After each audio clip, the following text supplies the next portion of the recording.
اسی طرح کبیرہ گناہوں میں سے ایک گناہ ہے اکل مال الیتیم و ظلمہ، یتیم کا مال کھانا اور یتیم پر ظلم کرنا۔ یتیم کا مال کھانا اور ظلم کرنا یہ بڑے گناہوں میں سے۔ قرآن کریم میں اللہ رب العزت فرماتے ہیں ان الذین یأکلون اموال الیتامی ظلما، یقیناً جو لوگ یتیموں کے مال کو ناحق کھاتے ہیں، انما یأکلون فی بطونہم نارا، وہ اپنے پیٹ میں جہنم کی آگ کو داخل کر رہے ہیں، وسیصلون سعیرا، اور ان قریب یہ لوگ جہنم میں داخل ہوں گے۔ تو اللہ رب العزت نے یتیم کے مال کھانے کو جہنم کی آگ سے تعبیر کیا کہ یہ مال نہیں کھا رہے، حقیقت میں جہنم کی آگ کو کھا رہے ہیں۔ ایک بزرگ خطاط تھے، قرآن کریم کو اپنے ہاتھ سے لکھا کرتے تھے۔ وہ فرماتے میں نے کئی مرتبہ قرآن کریم اپنے ہاتھ سے لکھا، 5 سے 6 مہینے میں قرآن کریم مکمل ہو جاتا اور پھر یہ آگے کسی کو ہدیے میں دے دیتے۔ ساری زندگی ان کی گزری قرآن کریم کو لکھا کرتے تھے۔ اس دور میں پریس نہیں تھا اور طباعت کے جدید آلات موجود نہیں تھے، لیکن وہ بزرگ کہتے ہیں جب بھی میں سیاہی لیتا، لکڑی کے قلم ہوتے تھے تو سیاہی میں ڈبو کے لکھتے تھے۔ کہتے ہیں جب بھی میں سیاہی لیتا تو بسا اوقات مکھی آ کر سیاہی پر بیٹھ جاتی تھی، لیکن میں نے متعدد قرآن کریم اپنے ہاتھ سے لکھے۔ جب بھی میں اس آیت پہ پہنچا ہوں کہ جو یتیم کے مال کو کھائے گا وہ جہنم کی آگ اپنے پیٹ میں داخل کرے گا، کہتے ہیں کبھی بھی اس آیت کے لکھتے ہوئے مکھی سیاہی پر نہیں بیٹھی۔ میں قلم روک دیتا قصدن کہ مکھی آ کر بیٹھ جائے، تو کہتے ہیں کبھی بھی مکھی سیاہی چوسنے کے لیے نہیں بیٹھی۔ تو بزرگ کہنے لگے کہ مکھی اس لیے نہیں بیٹھی کہ یہاں یتیم کا حق بیان ہو رہا تھا، تو اس نے کہا اگر میں سیاہی چوسوں گی کہیں یتیم کے حق کی وجہ سے میری پکڑ نہ ہو جائے۔ تو اندازہ کیجئے اگر انسان یتیم کا مال کھائے گا تو پھر عند اللہ اس کے لیے کتنی پکڑ ہے۔ اللہ رب العزت قرآن میں فرماتے ہیں وَلَا تَقْرَبُوا مَالَ الْيَتِيمِ إِلَّا بِالَّتِي هِيَ أَحْسَنُ، یتیم کے مال کے قریب نہ جانا مگر اچھے طریقے کے ساتھ، حَتَّى يَبْلُغَ أَشُدَّهُ، یہاں تک کہ وہ یتیم بالغ ہو جائے، پھر اس کا مال اس کے سپرد کر دینا۔ نبی اکرم صلی اللہ علیہ وسلم نے فرمایا جس نے کسی یتیم کی کفالت کی، اچھا سلوک کیا اس کے ساتھ، اس کی پرورش کی، اسے تعلیم دلائی، لسان نبوت سے اس کے لیے بشارت ہے انا وکافل الیتیم فی الجنت ہاکذا، میں اور یتیم کی پرورش کرنے والا جنت میں اس طرح ہوں گے جس طرح یہ 2 انگلیاں ہیں۔ آپ نے فرمایا جیسے یہ 2 انگلیاں ہیں اس طرح وہ شخص جنت میں میرے قریب ہوگا۔ نبی اکرم صلی اللہ علیہ وسلم نے فرمایا من ضم یتیما من المسلمین الی طعامہ و شرابہ، جس شخص نے کسی یتیم کو اپنے ساتھ ملایا، اسے کھانا کھلایا، پانی پلایا، حتی یغنیہ اللہ تعالی، یہاں تک کہ وہ یتیم اس کو اللہ نے مستغنی کر دیا، یعنی بالغ ہو گیا اور کہیں اس کے لیے مال اور دولت کا سلسلہ لگ گیا، رزق کا سلسلہ لگ گیا اور یہ اس کی پرورش کرتا رہا بلوغت تک، اوجبہ اللہ لہ الجنہ، اللہ نے اس آدمی کے لیے جنت کو واجب کر دیا۔ جس نے کسی یتیم کو کھلایا پلایا اتنا عرصہ یہاں تک کہ وہ پاؤں پہ کھڑا ہو گیا، تو آپ صلی اللہ علیہ وسلم نے فرمایا اللہ تعالیٰ نے اس شخص کے لیے جنت کو واجب کر دیا۔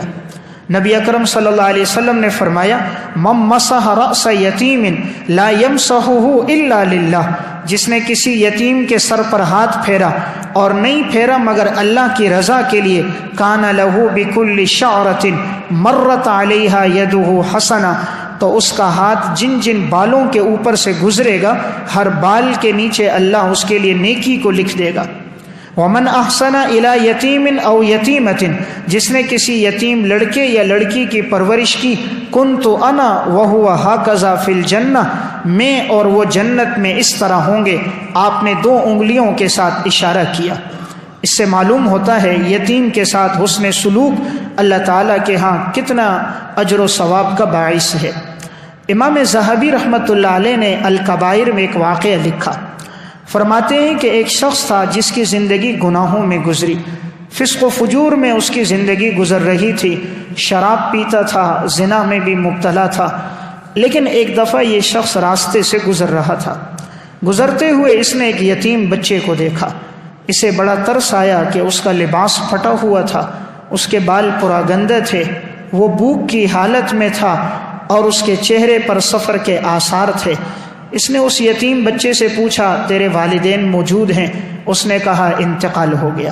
کہا کوئی پرورش والا ہے؟ کہا کوئی بھی نہیں ہے۔ یہ شخص اگرچہ گناہ گار تھا لیکن اس کے دل میں یتیم کی محبت آئی، یہ اسے لے کر اپنے گھر آیا اور اپنی گھر والی سے اس نے کہا کہ یہ جو یتیم بچہ میں لایا ہوں اسے نیا لباس پہناؤ۔ بچے کے بال کٹوائے، اسے تازہ کھانا کھلایا، گھر کے اندر ضرورت کی جو چیزیں تھیں وہ اسے فراہم کی، اور کہا بیٹا تم میرے پاس رہا کرو، تمہارا علاج بھی کروں گا، تمہیں تعلیم بھی دوں گا۔ اب یہ کہتے میں نے ایک دن اس کے ساتھ بہت حسن سلوک سے پیش آیا، رات کو میں سو گیا، فرأیت فی النوم، تو میں خواب میں کیا دیکھتا ہوں، ان القیامت قامت، قیامت قائم ہو چکی ہے، ودعیت الی الحساب، اور مجھے حساب و کتاب کے لیے میزان عدل کے قریب بلایا گیا، وامر بی الی النار، جب حساب ہو گیا تو میرے گناہ بہت تھے، حکم ہوا کہ اسے جہنم کی آگ میں ڈال دو، لسوء ما کنت علیہ من المعاصی، میرے ان گناہوں کی وجہ سے جو میں نے زندگی میں کیے تھے۔ کہتے ہیں خواب میں یہ حکم ہو گیا کہ اسے جہنم میں ڈال دیا جائے۔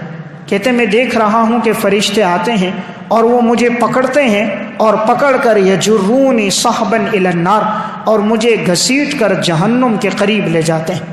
اسی اثنا میں کیا دیکھتا ہوں، وہی یتیم لڑکا جس کی میں نے پرورش کا ذمہ لیا تھا اور اسے آج اپنے گھر لے کر آیا تھا، خواب میں دیکھتا ہوں وہ یتیم لڑکا آتا ہے، خلو عنہ یا ملائکۃ ربی، اور وہ کہتا ہے اے میرے رب کے فرشتوں اس آدمی کو چھوڑ دو، حتی اشفع لہ الی ربی، میں اپنے رب کے ہاں اس کی سفارش کروں گا، فإنہ قد احسن الی واکرمنی، اس نے میرے اوپر احسان کیا، میرا بہت اکرام کیا ہے۔ فقالت الملائکہ، فرشتوں نے کہا انا لم نؤمر بذلک، ہمیں تو یہ حکم نہیں، ہمیں تو حکم ہے اسے جہنم میں ڈال دو۔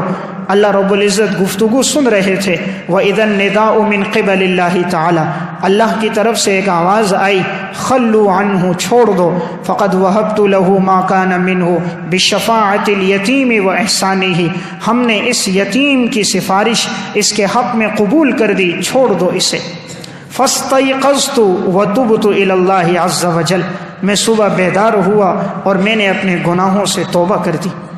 تو دیکھیں زندگی گناہوں میں گزری، ایک دن یتیم کے ساتھ حسن سلوک کیا، اللہ رب العزت نے اس کو کیسا نوازا۔ تو یتیموں کے ساتھ حسن سلوک کرنا اور ان کی پرورش کرنا، اللہ نے مال دیا ہو انسان اپنے ارد گرد میں دیکھے، عزیز و اقارب میں کوئی یتیم ہے تعاون کرے، کوئی بیوہ ہے اس کے ساتھ تعاون کرے، مال کم نہیں ہوتا، اللہ کے ہاں اس کا مال بڑھ جاتا ہے۔ امام ذہبی نے یہاں ایک اور واقعہ لکھا، یہ واقعہ بلخ شہر میں پیش آیا۔ بلخ شہر کے اندر آل رسول کا ایک خاندان آباد تھا۔ آل رسول کا یہ جو خاندان تھا، ایک خاتون تھی، اس کی چند بیٹیاں تھیں اور اس کا شوہر بیمار ہوا، انتقال ہو گیا، گھر میں کمانے والا کوئی نہیں تھا۔ چند دن تو یہ خاتون فاقے میں گزارا کرتی رہی، لیکن کب تک فاقہ برداشت کرتی؟ اس نے مناسب نہیں سمجھا کہ میں آل رسول میں سے ہوں اور میں کسی کے سامنے ہاتھ پھیلاؤں، میں بھیک مانگوں، مناسب نہیں سمجھا۔ تو اپنی بچیوں سے کام ہجرت کر کے دوسرے شہر میں جاتے ہیں، اللہ تعالیٰ ہمارے لیے کوئی رزق کا انتظام کر دے گا۔ فقر کی حالت میں تھے، تنگ دستی میں تھے، تو یہ یتیم بیوہ اپنی یتیم بچیوں کو لے کر یہ بیوہ اس علاقے سے چلی، بلخ کے شہر سے یہ نکلی اور دوسرے شہر میں پہنچی۔ امام ذہبی لکھتے ہیں سخت سردی کا موسم تھا، رات کا اندھیرا چھا گیا، اب بیٹیوں کو یہ کہاں رکھے، کوئی جگہ نہیں مل رہی تھی، تو ایک مسجد ویران نظر آئی، تو مسجد ویران میں یہ گئی، انا امرأۃ علویۃ ومعی بنات ایتام ادخلتهم بعض المساجد المہجورہ، ایک ویران مسجد دیکھی، اپنی بیٹیوں کو وہاں لے کر آئی، کہا تم یہاں پہ رہو، تمہاری عزت بھی اللہ کے گھر میں محفوظ رہے گی اور اللہ تعالیٰ تمہارے لیے کوئی بندوبست کر دے گا۔ بیٹیوں کو مسجد میں ٹھہرا کر یہ خاتون باہر نکلی، اندھیرا چھایا ہوا تھا، اپنی ضرورت کے لیے پردے کی حالت میں راستے سے جا رہی تھی، اللہ سے دعا بھی کر رہی تھی۔ ایک جگہ پہنچی تو دیکھا ایک جمگٹا ہے اور لوگ اکٹھے ہو کر کھڑے ہیں۔ معلوم ہوا کہ یہ ایک مسلمان تاجر ہے، بڑے مال اور دولت والا ہے، اور لوگ اس کے پاس جمع ہیں۔ جب یہ مجمع منتشر ہو گیا تو یہ خاتون اس کے پاس گئی، کہا میں سید خاندان سے ہوں، میرے شوہر کا انتقال ہو گیا، گھر میں کمانے والا کوئی نہیں، میری یتیم بچیاں ہیں، سخت سردی کا عالم ہے، ہمارے پاس لباس بھی نہیں ہے، اور میری بیٹیاں فلاں مسجد کے اندر ہیں۔ اور یہ جملہ کہا، وہ مہیا بنات ایتام، میری یتیم بیٹیاں ہیں، ادخلتہم بعض المساجد المہجورہ، میں نے اسے ویران مسجدوں میں انہیں چھوڑ کر آئی ہوں، وارید اللیلۃ قوتہم، اور میں چاہتی ہوں آج رات کی غذا آپ ہمیں فراہم کر دو۔ جب اس خاتون نے یہ بات کہی، وہ جو مسلمان تھا مال اور دولت والا، وہ اس سے کہنے لگا، اقیمی عندی البینۃ انک علویۃ شریفۃ، تو اس پر گواہ پیش کر کہ تو سید خاندان سے ہے، تو گواہ لے کر آ، تو جو کہہ رہی ہے میں سید ہوں اور میری بیٹیاں یتیم ہیں، گواہ لے کر آ۔ اس خاتون نے آگے سے کہا کہ میں تو مسافر ہوں، اس علاقے کے لوگ مجھے نہیں جانتے، میں علاقے کے لوگوں کو نہیں جانتی، تو میں کہاں سے گواہ لے کر آؤں؟ تو اس مالدار نے کہا اگر گواہ نہیں ہے تو میں تیرے ساتھ تعاون نہیں کرتا۔ یہ خاتون کافی دیر کھڑی رہی، لیکن اس کے دل میں ذرا رحم اور ترس نہ آیا، تو یہ خاتون وہاں سے آگے چلی۔ آگے گئی تو کیا دیکھا کہ ایک مجوسی ہے، اس کے ارد گرد بھی لوگ جمع ہیں، یہاں تک کہ اس کی مجلس برخاست ہوئی تو وہ غیر مسلم مجوسی شخص تھا۔ یہ خاتون اس کے پاس گئی، اس کو بتایا کہ میں سید خاندان میں سے ہوں، میرے شوہر کا انتقال ہو گیا، میری بچیاں مسجد کے اندر ہیں، ہم نے کچھ کھایا نہیں ہے، سخت سردی ہے، ہمارے ساتھ کچھ تعاون کرو۔ مجوسی غیر مسلم تھا، وہ فوراً اٹھا اور اسے کہا آؤ میرے گھر۔ اپنے گھر لے کر آیا، اپنی گھر والی کو، اپنی بیٹیوں کو حکم دیا کہ جاؤ اس خاتون کے ساتھ، اس کی بیٹیاں فلاں مسجد میں ہیں، انہیں لے کر آؤ اپنے گھر۔ اب اس مجوسی کی بیوی اور اس کی بیٹیاں گئیں اور اس سید خاندان کی جو عورت تھی اس کی بیٹیوں کو لے کر گھر آئے۔ جیسے گھر پہنچے، اس مجوسی شخص نے کہا کہ تم انہیں کھانا کھلاؤ نہایت پاکیزہ، لباس پہناؤ نیا، اور ان کی خوب آہو بھگت کرو، اس لیے کہ یہ محمد صلی اللہ علیہ وسلم کے خاندان میں سے ہیں، یہ جو مسلمانوں کا پیغمبر ہے یہ ان کے خاندان میں سے ہیں، سید ہیں، ان کا اکرام خوب کرو۔ تو اس کی بیوی اور بیٹیوں نے خوب اکرام کیا، انہیں نیا لباس دیا، سردی کا موسم تھا، انہیں گرم لباس پہنایا اور انہیں ایک کمرے میں سلا دیا۔ جب رات ہو گئی، اب وہ مسلمان کہ جس نے یہ کہا تھا کہ تم گواہ لے کر آؤ، تم سید ہو، اب وہ رات کو سویا تو خواب دیکھا۔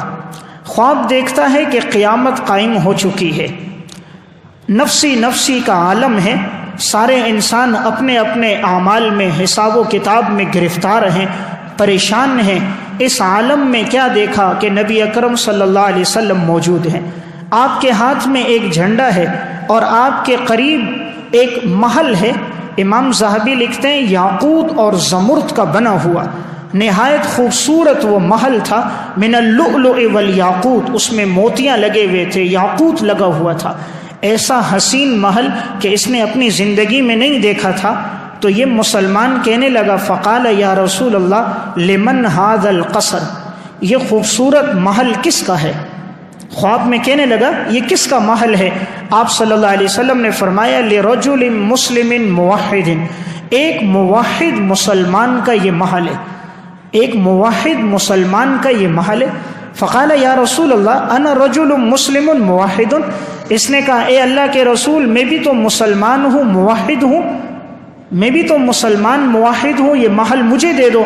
فقال رسول اللہ صلی اللہ علیہ وسلم اقم عندی البینۃ انک مسلم موحد، گواہ پیش کر کہ تو مسلمان موحد ہے، اپنے ایمان پر گواہ پیش کر، تو مسلمان ہے، اپنے ایمان پر گواہ پیش کر۔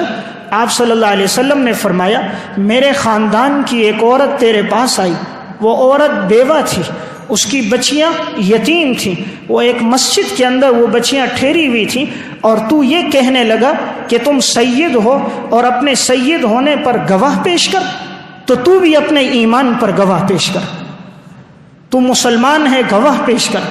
یہ کہتے ہیں فبقی متحیرا، میں حیرت میں پڑ گیا، اپنے ایمان پر کیا گواہ پیش کروں۔ ایک دم آنکھ کھل گئی، اسی وقت اٹھے اور باہر نکلے، تلاش کرنے لگے کہ کہاں وہ بیوہ عورت اور کہاں وہ یتیم بچیاں۔ تلاش کرتے رہے، کرتے کرتے پتہ چلا فلاں مجوسی نے اسے اپنے گھر میں ٹھہرایا ہے۔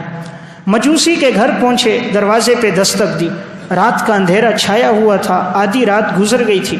مجوسی باہر آیا، کیسے آنا ہوا؟ کہا وہ جو بیوہ عورت اور یتیم بچیاں تمہارے پاس ہیں؟ کہا جی میرے پاس ہیں۔ تو اس نے آگے سے کہا خذ منی 1000 دینار، 1000 دینار مجھ سے لے لو اور یہ مہمان میرے سپرد کر دو۔ 1000 دینار، دینار سونے کا ہوتا ہے، درہم چاندی کا ہوتا ہے، یہ لے لو اور میرے سپرد کر دو۔ تو اس نے مجوسی نے آگے سے کہا نہیں، یہ میں تمہیں حوالے نہیں کر سکتا، اور وجہ یہ بتائی فواللہ ما نمت البارحہ انا واہل داری حتی اسلمنا کلنا علی ید العلویہ، گزشتہ رات ہم سب گھر والوں نے اس عورت کے ہاتھ پر اسلام قبول کر دیا۔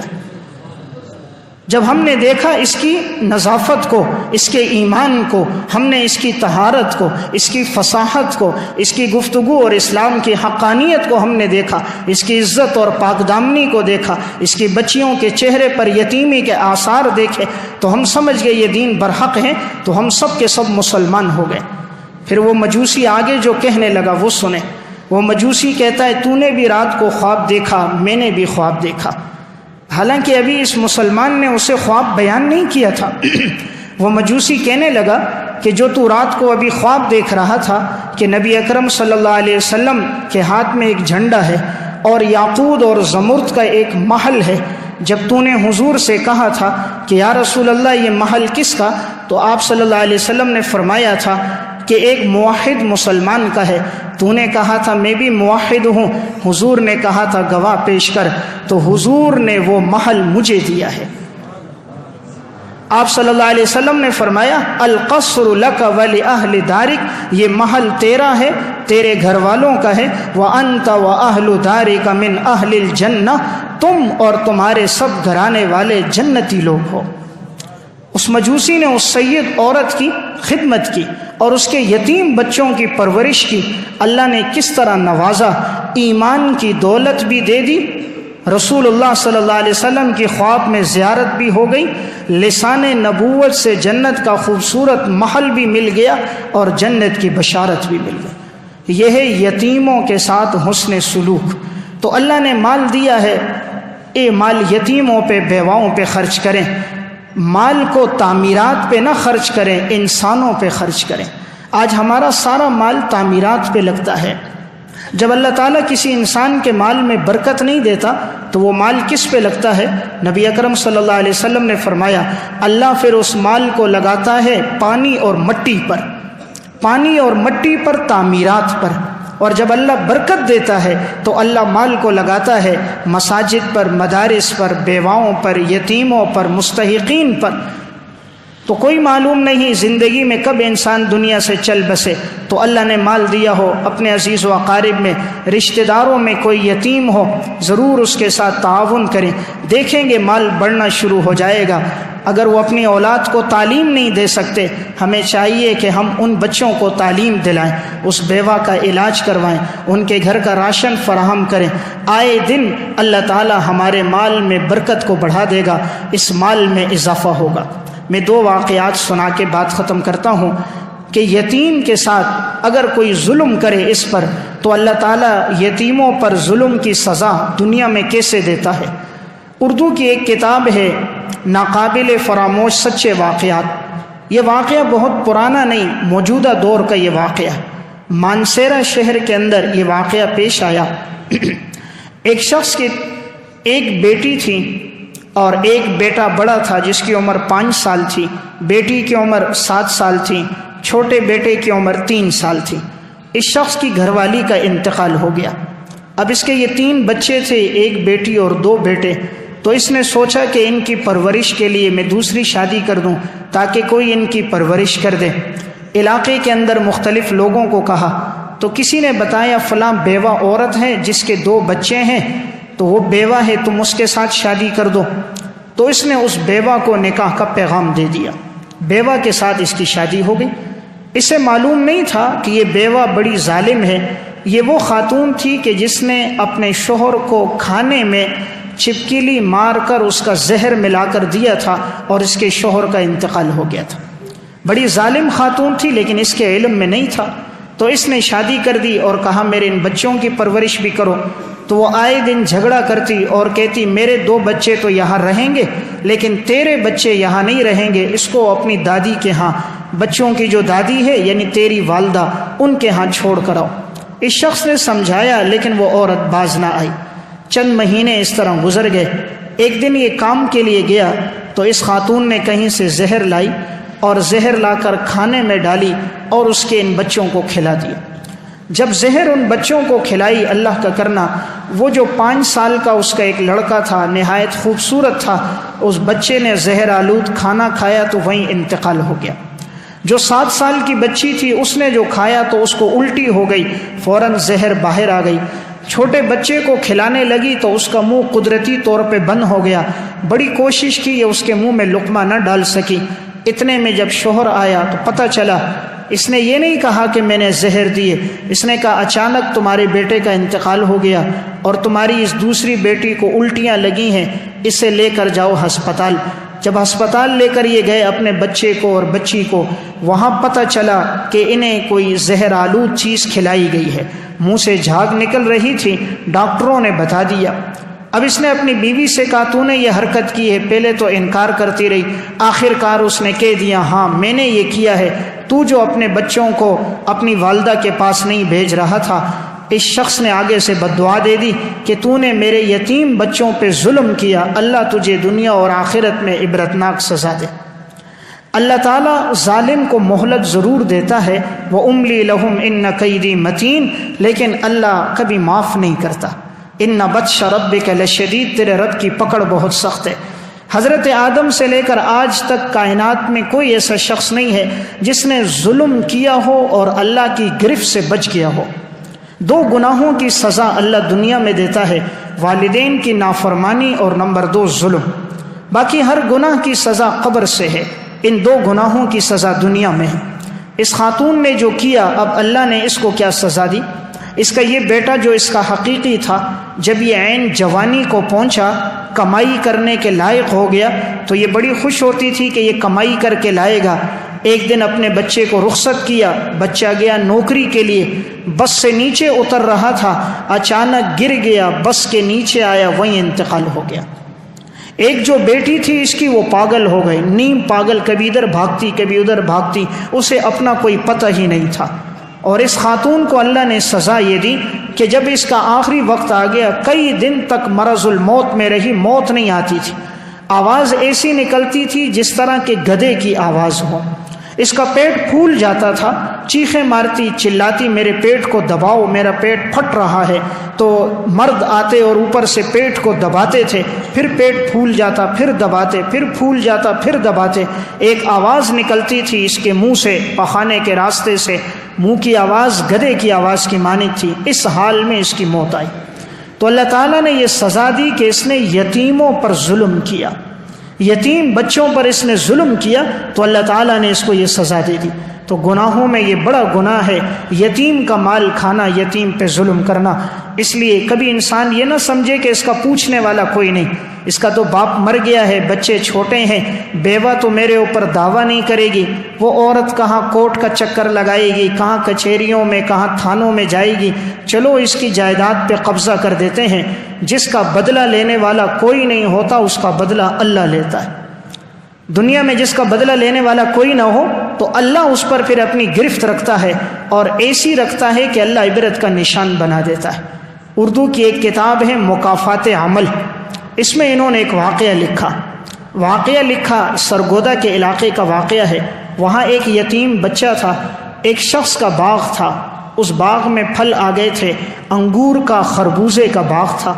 تو وہ یتیم بچہ 10 سے 12 سال عمر تھی، بچہ تو بچہ ہوتا ہے، تو وہ بھاگتا ہوا کہیں باغ میں آ گیا، جیسے آیا تو اس نے کچھ پھل توڑ دیے، خربوزہ ایک توڑ دیا، اور اس باغ کے مالک کو جو پتہ چلا یہ فوراً آیا، اس بچے کو بے تحاشا مارا، مارنے کے بعد درخت کے ساتھ باندھ دیا، اور جو اس کے ساتھ کام کرنے والے تھے اسے کہا کہ اسے چھوڑنا نہیں، یہ کل دوپہر تک اسی طرح درخت سے بندھا رہے گا تاکہ علاقے کے سارے بچے، نوجوان، بوڑھے عبرت حاصل کریں کہ جو میرے باغ میں آتا ہے میں اس کو ایسی سزا دیتا ہوں۔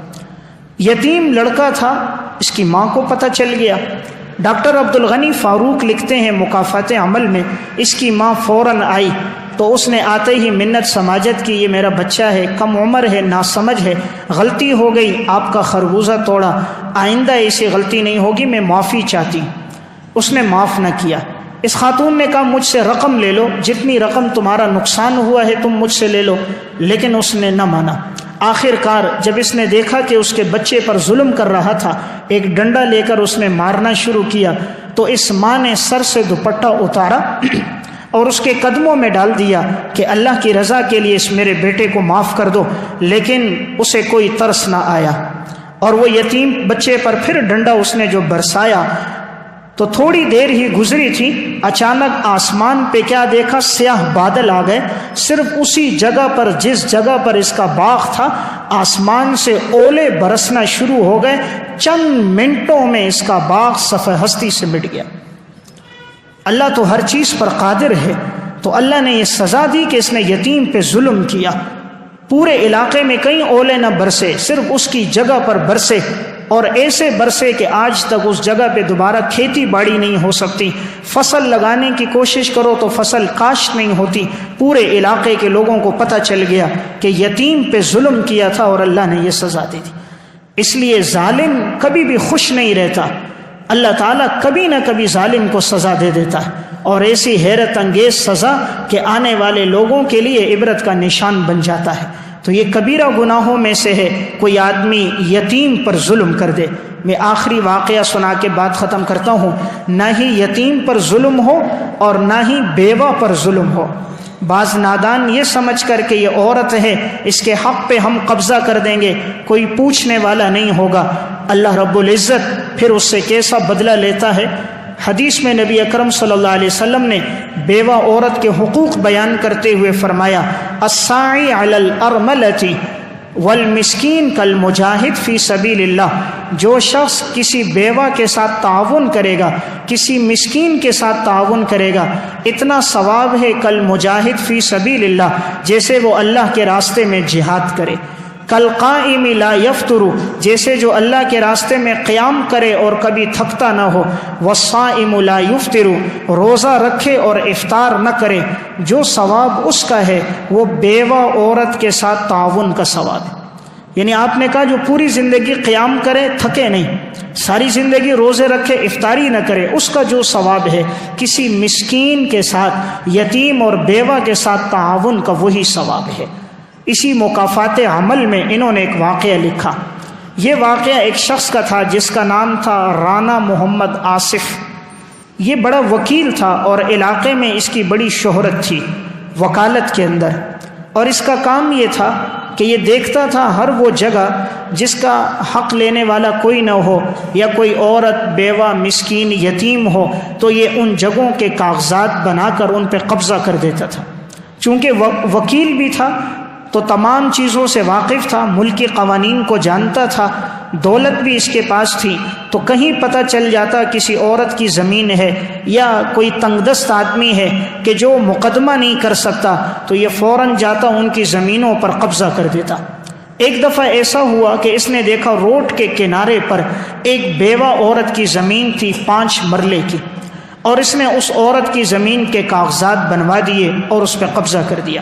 وہ بیوہ عورت آئی اور کہا میرے چھوٹے چھوٹے بچے ہیں، شوہر کا انتقال ہو گیا، کمانے والا کوئی نہیں، یہی ہماری زمین ہے، کرایہ ملتا ہے اور اس سے ہمارا گزر بسر ہو رہا ہے۔ اس نے آگے سے انکار کیا، یہ زمین تو میری ہے، میں نے فلاں سے خریدی ہے۔ عورت نے کہا اصل کاغذات ہیں میرے پاس۔ اس نے کہا کاغذات تو میرے پاس بھی ہیں، جیلی کاغذات اس نے بنوا دیے۔ بیوہ عورت اس کے گھر گئی، اس کی بیوی سے کہا کہ تیرے شوہر نے ہماری جگہ پہ قبضہ کیا ہے۔ بیوی بھی اپنے شوہر کی بات کرنے لگی، نہیں نہیں میرے شوہر نے یہ زمین خریدی ہے۔ بیوہ نے دیکھا نہ بیوی بات سن رہی ہے نہ اس کا شوہر وکیل سن رہا ہے، اس نے اپنی جھولی پھیلائی اور کہا اے اللہ، انہوں نے میرے اوپر ظلم کیا ہے۔ ان کا ایک ہی اکلوتا بیٹا تھا، رانا محمد آصف کا ایک بیٹا تھا، تو کہا اے اللہ تو اس بیٹے کی قبر اسی زمین میں بنا۔ اس بیوہ نے بد دعا دی اور یہ چلی گئی۔ اب اس کا جو بیٹا تھا اس نے اپنے بیٹے کو گاڑی لے کر دی، اور یہی شخص اس کے تھوڑا سا آگے اس نے اور زمین خریدی تاکہ ایک پیٹرول پمپ یہ بنا رہا تھا اور سروس اسٹیشن جگہ خرید کے جب بنانے لگا، اس سے تھوڑا آگے ایک اور سروس اسٹیشن تھا۔ انہوں نے اسے منع کیا کہ تم یہاں مت بناؤ، یہاں ہماری روزی لگی ہوئی ہے، لیکن اس نے کہا نہیں میں بھی یہاں بناؤں گا، تو اس کی ان کے ساتھ دشمنی ہو گئی۔ ایک دفعہ اس کا یہ بیٹا کہیں سفر میں جا رہا تھا تو انہوں نے اس کے بیٹے کو قتل کروا دیا۔ عین گاڑی کے اندر فائرنگ ہوئی اور یہ بیٹا اس کا نوجوان اکلوتا قتل ہو گیا۔ جب قتل ہوا تو اسی کی بیوی نے کہا کہ ہم اس بیٹے کو یہیں اپنی زمین میں دفناتے ہیں، تو جو بیوہ نے بات کہی تھی وہ پوری ہو گئی اور اس کے اسی بیٹے کی قبر اسی زمین میں بنی۔ صرف وہی نہیں، آگے کیا ہوا؟ ڈاکٹر عبدالغنی لکھتے ہیں پھر یہ ہوا، چند مہینے گزرے تھے، اسی طرح ایک دفعہ یہ بھی گاڑی میں جا رہا تھا، اس پر بھی جس کے ساتھ ان کی دشمنی چل رہی تھی اس پر بھی فائرنگ ہوئی اور یہ بھی قتل ہو گیا۔ اور پھر اس کی بیوی نے کہا اس کو بھی یہیں دفناتے ہیں، تو اس کی قبر بھی اسی جگہ پر بنی۔ حالانکہ بیوہ نے تو ایک کے لیے بد دعا کی تھی، لیکن ان بطش ربک لشدید، تیرے رب کی پکڑ بہت سخت ہے کہ اس میں ایک کی قبر نہ بنی، دونوں کی قبر بن گئی اسی زمین میں، اور پورے محلے میں عبرت کا نشان بن گیا۔ اس لیے یتیموں کی، بیواؤں کی، غریبوں کی زمینوں پہ انسان کبھی قبضہ نہ کرے، نہ ان کے مال پر کبھی قبضہ کرے۔ اگر ان کا کوئی حق نہیں لے سکتا تو اللہ ان کی طرف سے لیتا ہے۔